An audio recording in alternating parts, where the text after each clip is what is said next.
Nada disso estaria acontecendo com o Bolsonaro se ele não fosse um político viável para 2026. Por isso que ele tem que estar preso. Um homem honesto, que enfrentou o sistema e que reacendeu no coração de todos os brasileiros os valores tão esquecidos, né, da família, da fé, do empreendedorismo e da liberdade. E lembrando, né, Churchill, adoro.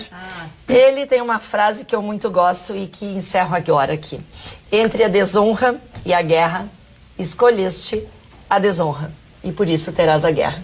Foi no caso, né, do Acordo de Munique, quando fizeram um acordo com a Alemanha para que a guerra não se instaurasse. E Churchill avisou. O que aconteceu? Segunda Guerra Mundial. Criticando o oponente dele, que era o primeiro-ministro Chamberlain. E o que quer dizer isso, né? A frase de Churchill, que nós não podemos ficar resilientes diante de tanta injustiça, que a liberdade é o nosso bem maior.